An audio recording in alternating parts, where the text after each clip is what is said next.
Bueno, entonces a mí me correspondió las nefritis lúpicas y pues en el libro solamente había un apartado describiendo como la morfología.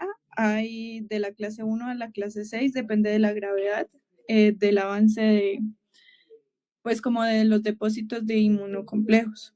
Entonces, pues yo les hice como un contexto acerca de qué es la lupus, la patogenia, la etiología, pues como para contextualizarnos de lo que decía Robbins.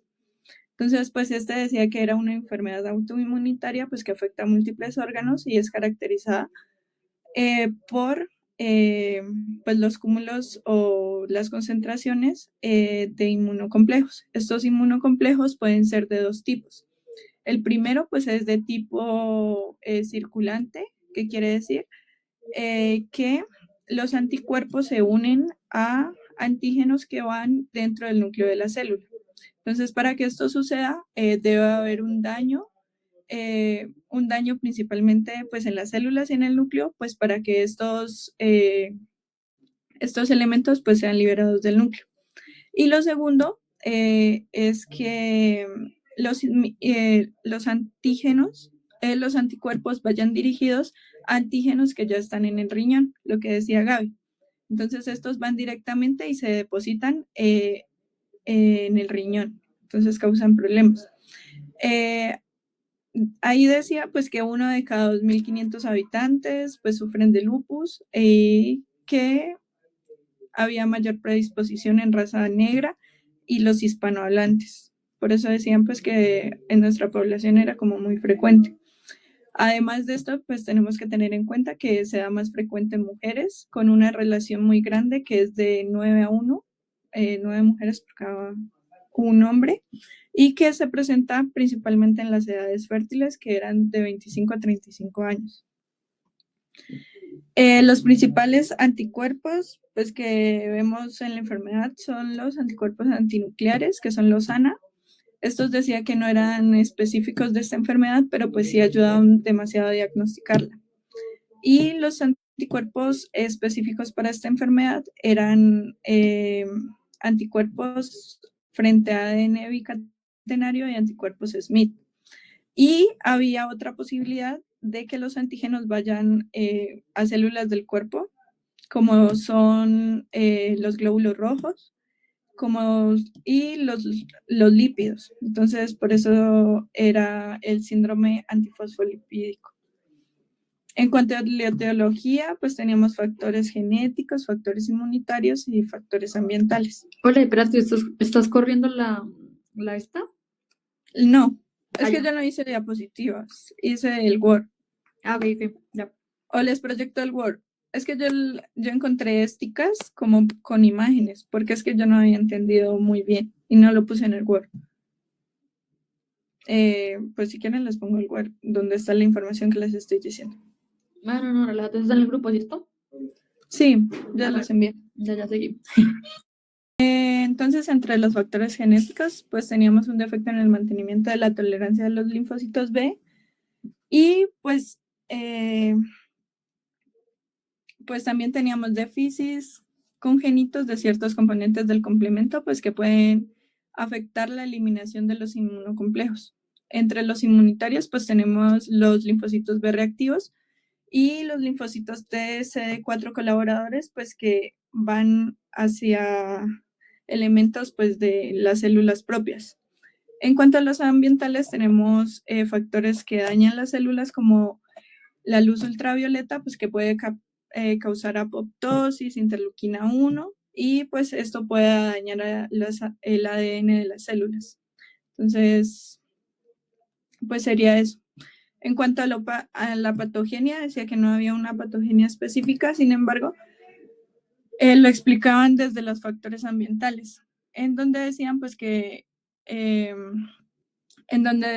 puede haber un daño en las células epiteliales, en las células pues de la piel.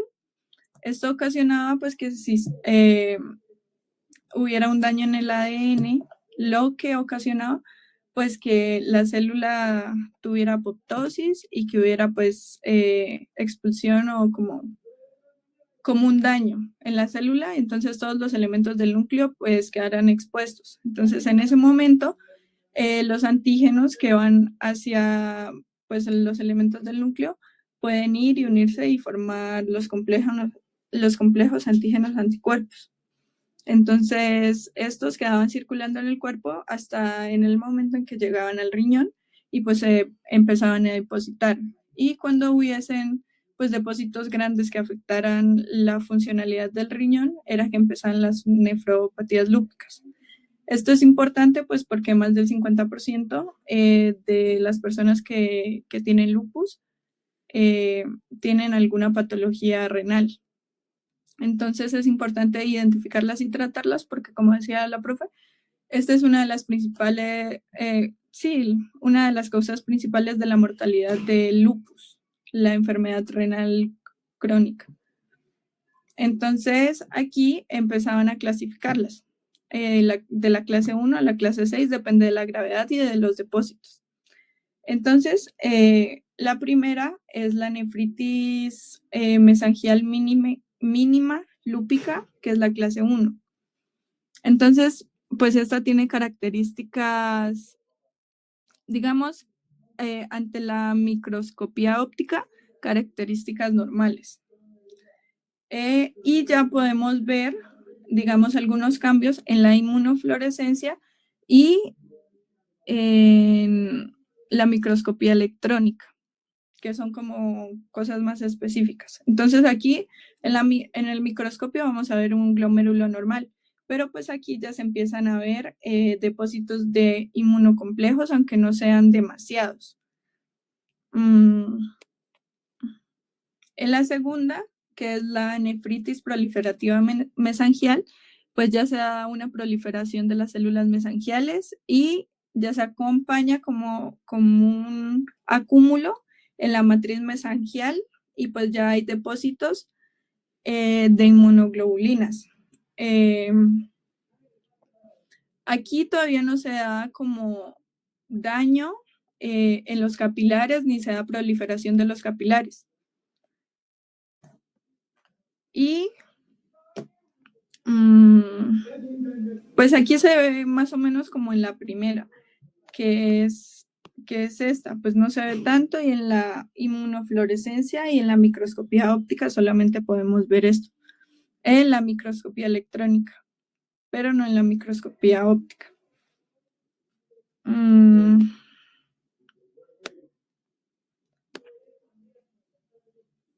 En la clase 3, pues que era esta, ya se comienzan a ver, digamos, como más depósitos y aquí ya inicia como la clínica. Entonces, lo importante es que pues podemos encontrar una proteinuria leve, una hematuria leve y el síndrome, y puede ser tan grave que puede ir hasta desarrollar un síndrome nefrítico.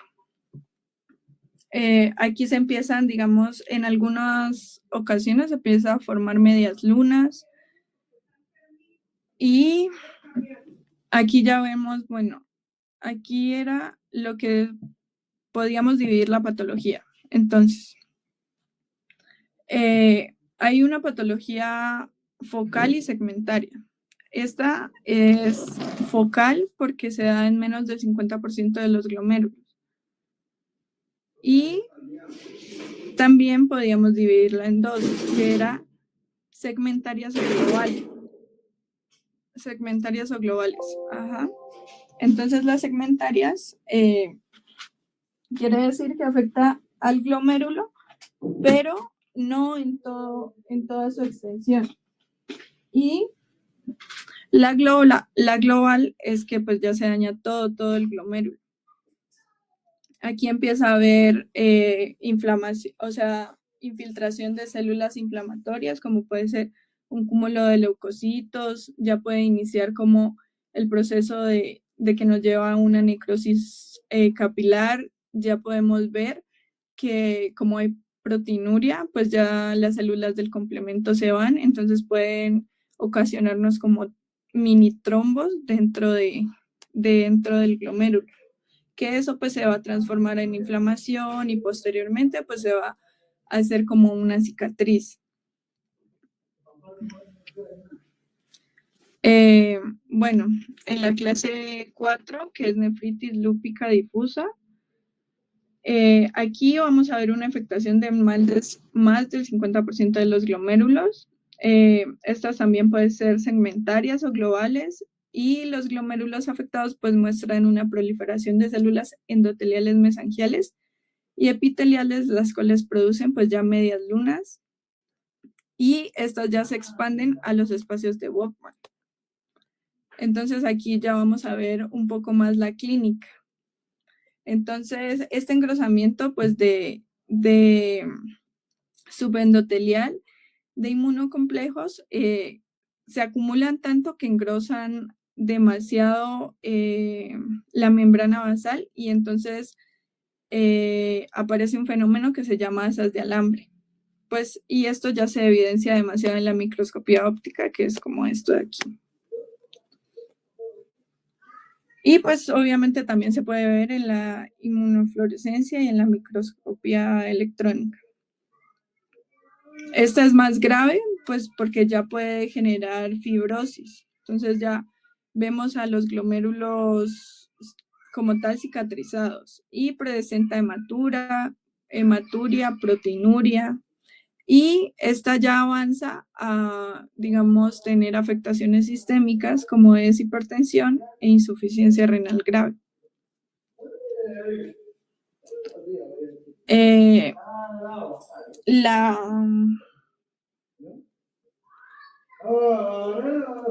La nefritis membranosa lúpica, que es la clase 5, pues aquí ya hay un engrosamiento en las paredes de los capilares. Esto debido pues a los depósitos endoteliales de inmunocomplejos. Además se acompaña de una mayor producción de la membrana basal. Aquí pues tenemos que tener en cuenta que ya hay proliferación ya hay formación vascular. Entonces, pues esto, o sea, que ya haya nuevos vasos, quiere decir pues que ya hay daño en el glomérulo. Y entonces, por ende, pues va a haber una proteinuria más intensa, un síndrome, y ya evoluciona un síndrome nefrótico. Esta también puede ser focal y difusa, y no decía pues como mayor cosa. Y en la 6, pues ya podemos ver los glomérulos como cicatrizados, esclerosados, y ya puede llevarnos a un fallo renal. Entonces esta ya es como irreversible y más avanzada. Y pues aquí está un cuadrito que resume pues todo lo que dije, en donde pues podemos ver lo que vemos en microscopía óptica y la clínica, que es como lo que yo creo que deberíamos aprendernos.